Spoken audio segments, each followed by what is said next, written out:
Wednesday is all three of our days off from school, right? So I was sleeping in, enjoying my thing. I've had a really, really bad headache for the last few days too, right? And I blame it. It started when the Montreal Canadiens lost their first game against the Sens this week. I'm not even kidding. Like it still hurts now.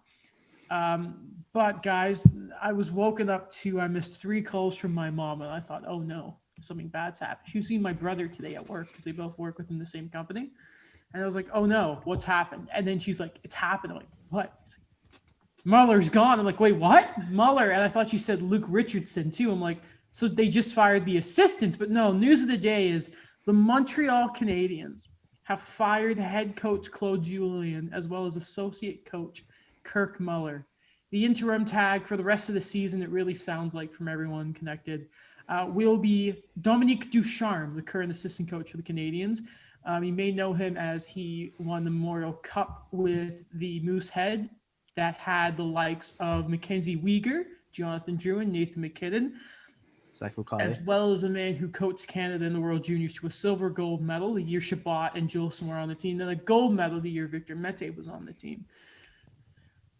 And, I mean, it was getting bad. The Canadiens are on a very rough stretch right now, despite, I believe they're 5-5 in their last 10 games. So before we go any deeper, your guys' first impressions, because I looked at the group chat and I saw Mike and Alex go, oh my God, Adam. And then that's how I woke up this morning, guys. So I want to get your guys' first reaction to the news. Claude is gone. In comes Dominique Ducharme, Alex. Well, first off, the fact that Dominique Ducharme has world junior experience right there, I think that sets the bar quite high for Daniel. So you approve of him, I assume? Yeah, I mean, he's a good guy. Okay, he knows good. how to coach. We'll see how it goes. But I guess my first reaction, this was my first reaction, and I've been a little cynical the last week. I don't know why. Probably lockdown, but I feel like there's something missing here that or maybe something I'm missing here, because I look at how general managers have handled coaches in the past, not just Marc Bergevin. I think when they go through slumps, I mean, Montreal last year was the perfect example. Like, they went through 2 8-game losing streaks and they didn't fire Claude Julien. And yes, different situation there. But the fact, like, they're still in a playoff position. Yes, they're losing their games in hand, and we know how important each game is. And maybe that's what it is. The fact that this is an extremely important year for Montreal, considering it's Toronto, Montreal, Edmonton, and then everyone else, and then Ottawa. Mm-hmm. So I think for them to make the playoffs and even go on a deep run is extremely important. So that could be it. But it something seems off to me that it's just this slump that got Julien fired. Daniel. Yeah, I kind of agree with that the amount of streaks that they went on last year, I thought that Claude Julien was going to be gone by then. But the fact that they kind of gave him this chance, the way everything kind of began with the Canadiens, that hot streak they had, everyone was, rolling. Those lines looked amazing. The offseason, we called them the champions of the offseason. And the way things have been kind of recently, I think that's when you knew that it was either they were going to keep going with how they were going to go, but if anything was going to have any sign of slowing down, then you knew that Claude Julien was gone. And there's one thing that really kind of pointed out to me, because I actually want to know your thoughts too, guys, where Ray Ferraro tweeted right when it happened. When he said, and this is his tweet, "Coach change in Montreal felt inevitable. Fast start that dove into alarming past patterns. Awful special teams and Price's poor overall play didn't help. Message energy had to change, evident from Julien's and Weber's comments after Sunday loss. And by the way, goals should have counted last night." Oh, man, it should have, but okay. But at the same time, listen, the score sheet will always say that the Sens won that game. Montreal won it, let's be honest, but at the same time, they shouldn't have been in that position to begin with. It was really good to see Weber leading the charge last night. Had 2 goals. Those clap-ons never get old. To me, there is no what we're missing here. I see this very simply, and it's like this. And I made a video about this, so everyone should go check that out after I'm on the podcast. Claude Julien has been a member of this organization since I believe it was 2017. It's very similar to actually how Michel Therrien was let go. When he was, the Canadiens were still first in the Atlantic Division at the time, but they had been playing around 500 hockey for like a month. And we all remember when Carey Price was pulled against the Sharks and he stared Therrien down, and that was the beginning of the end. You don't pull Carey Price. It doesn't help that they haven't won in San Jose since 1999, but Wow, I didn't know that. since in Claude Julien's entire tenure, and that means that's including like the 2017 run when they lost in the first round, they haven't won a playoff round.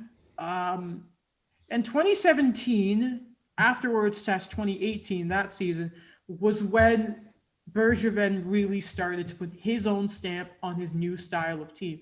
And that's coming from Jeff Molson's mouth as well. He has sort of talked about how that was the start of Bergevin's real blueprint on the squad. Yep. This isn't just a slump when you really look into it.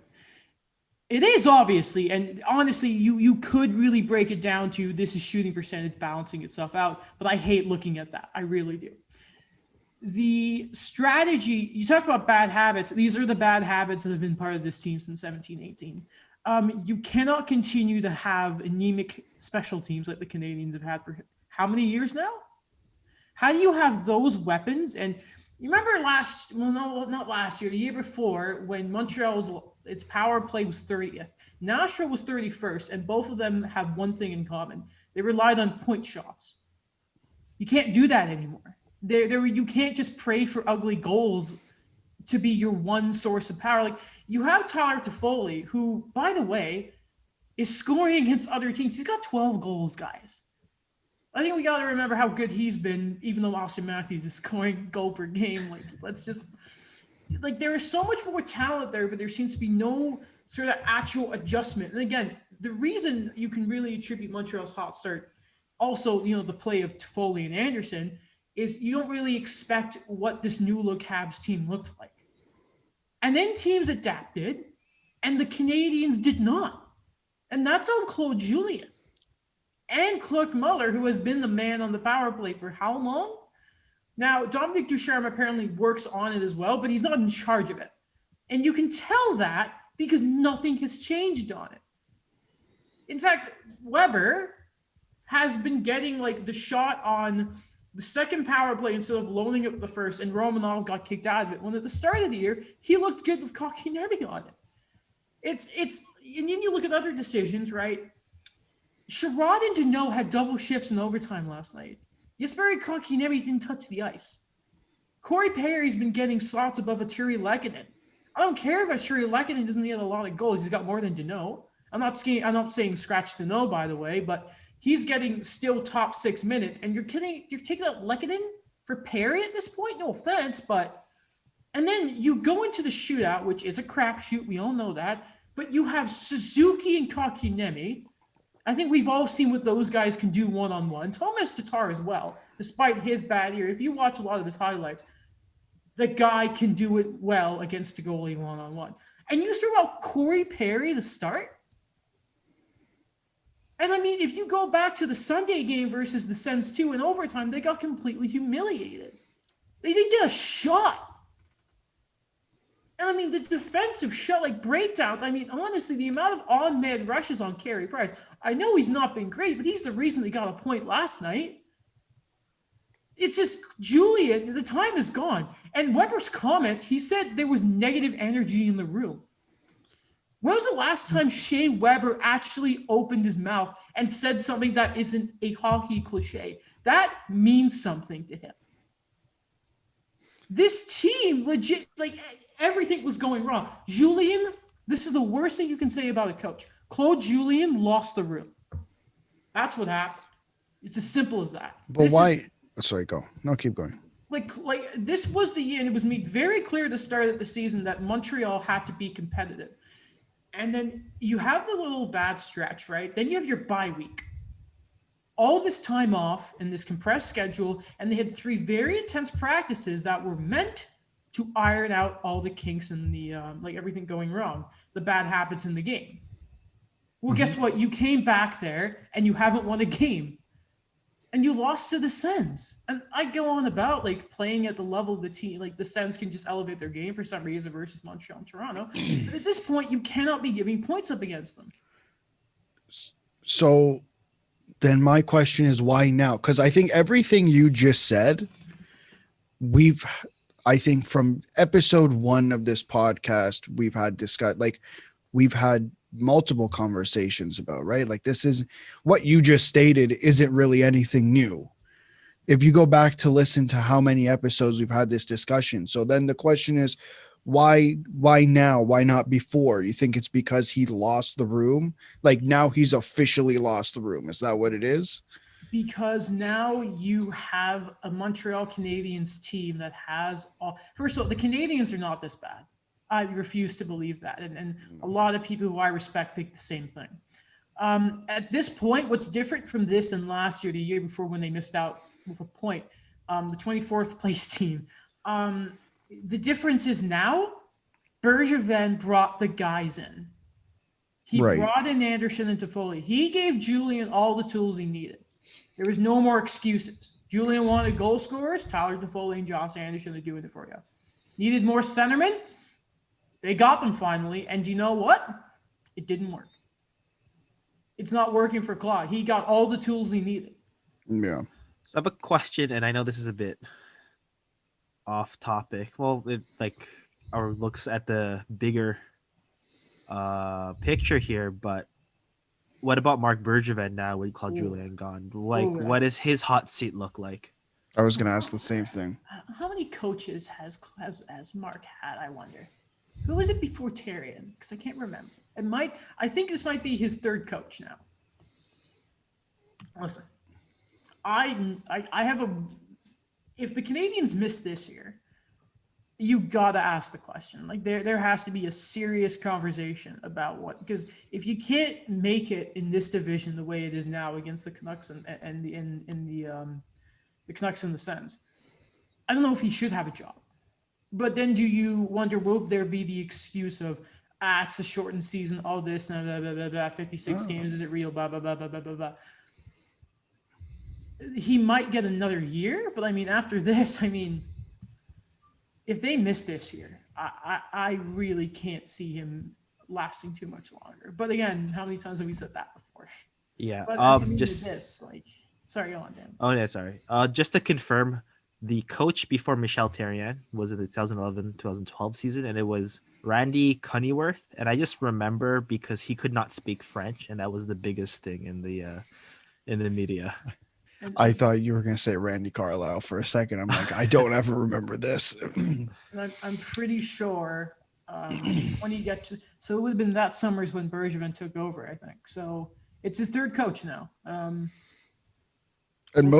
Sorry, go. No, I was I was gonna say most GMs get like what, 2 coaches maybe around there, yeah. Unless you're like a hardcore, unless you're like David Poyle, yeah. Then you get unlimited amount of coaches. That guy will forever be there. But I mean, also I don't remember if I mentioned it. Alex Burrows will join the coaching staff from the AHL. Apparently there are a lot of people say good things about him. He's a young coach. We all knew what he was like as a player. And I think expecting from Dominic Ducharme, by the way, probably a new school approach. Because, Claude Julien's been around for so long now. Like, you got to remember, that cup win was a decade ago. Mm-hmm. So I'll tell you this. I don't know. Are you guys very familiar with Dominic Ducharme? I guess from I know from the real junior perspective. I know that he is very respected in that in that realm of things, and he's the type of guy where and this is again, this is from my what I see in the media, because we know it's different being there in the room in the media scrum and just seeing what TSN gives us. And what I kind of see is that he's a no-nonsense guy, that he tells you what he needs to happen, and then he just gets it done. From what I understand about Dominic Ducharme is, and then this is going back to his time with the Drummondville Vulgaires, right? I know I didn't pronounce that right, so sorry. He's not afraid to make adjustments on the fly, right? He seems to be a very much like he line matches. Like he's very much like okay, I'm gonna if I've got this centerman, like he's the shutdown guy. You even if he's not like your first line, like he's very much like very detailed. I can tell. And a lot of people may think, oh God, it's when you think just hard line matching nowadays, you think of Mike Babcock, but apparently he does have a new school approach. And I don't think this team need any more old school point shot crap, to be honest with you. And apparently Alex Burrows, along with him, is apparently very creative when it comes to the power play. And that's another word they've used for Ducharme and his stuff on the. He's not afraid to try stuff, which can be bad, but at the same time, it's worked for him in the past. It's a bit of a breath of fresh air there. Exactly. You brought up a good point. You called me after he got fired, and I brought up the same concern that I brought up on the show, and you said this is exactly what happened to Mike Babcock, right? Like stubborn, not going to change his ways, and it eventually screwed him over. And now you're bringing in a new guy that is willing to try different things. And if he actually does it, there's a lot of, to be fair, it's like this every time a coach gets fired, they say, oh, it's going to be a new school approach, this and that. If it actually happens, it's the best thing to happen. Like if you fire Claude Julien and you just bring in another guy who, okay, plays a different style, but still stubborn, has anything actually changed? Mm. Listen, I'm looking forward to Ducharme. I'm a big fan of him. I was really excited when they first hired him. And I also think it's a very good thing that Yoel Bouchard is staying in the AHL, by the way. Because that's a guy people are clamoring to get the job. But at the same time, they really need that type of guy in Laval to develop the players right now. He's very important. Do you think since Ducharme is only interim, at the end of the year, they bring up Bouchard?